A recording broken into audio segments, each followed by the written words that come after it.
A 600 credit score costs you real money every single day.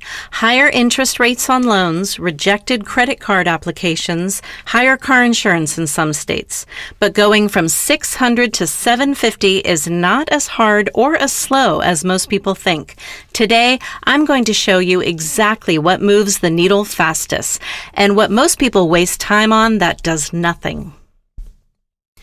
Here's what a 750 credit score actually gets you. The best credit card offers with the highest rewards. Mortgage rates that save you thousands over the life of a loan. Car loan rates that can cut your monthly payment significantly. The difference between a 600 and a 750 isn't just a number, it's thousands of dollars in your pocket over your lifetime. And most people sitting at 600 are only a few specific moves away from breaking through. Your credit score is made up of 5 factors. Understanding them tells you exactly where to focus your energy. Payment history is 35% of your score, the single biggest factor. Every on-time payment helps. Every missed payment hurts badly. Credit utilization is 30%. How much of your available credit you're using. Most people at 600 are using too much. Length of credit history is 15%. How long your accounts have been open. This one takes time. You can't hack it. Credit mix is 10%. Having different types of credit, like cards and loans. Don't open accounts just for this. New credit inquiries is 10%. Every time you apply for credit, your score dips slightly. Stop applying for things you don't need. If you're carrying balances on any credit cards, paying them down is the fastest single thing you can do to raise your score.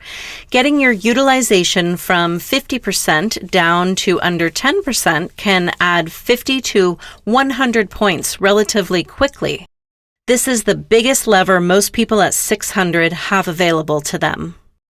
Set every account you have to autopay the minimum immediately. You don't have to pay the full balance on autopay. Just set it to cover the minimum so you never miss.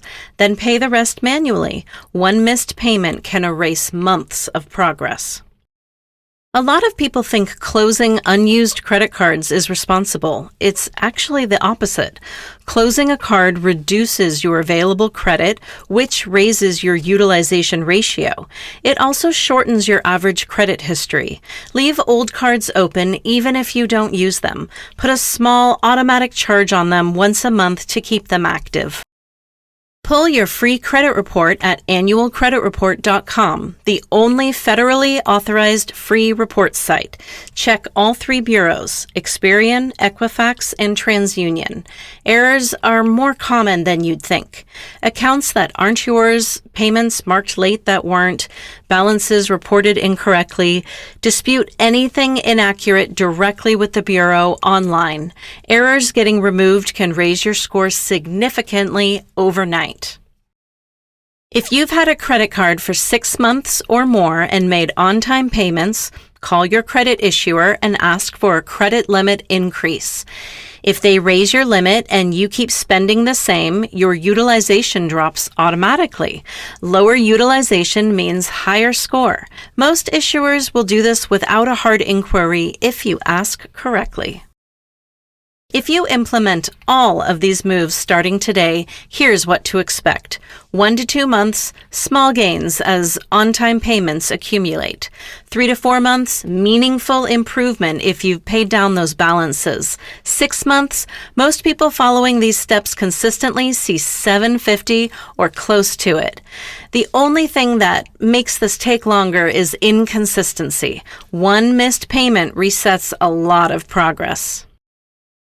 To recap, pay down your balances to under 10% utilization. Set autopay on everything. Don't close old cards.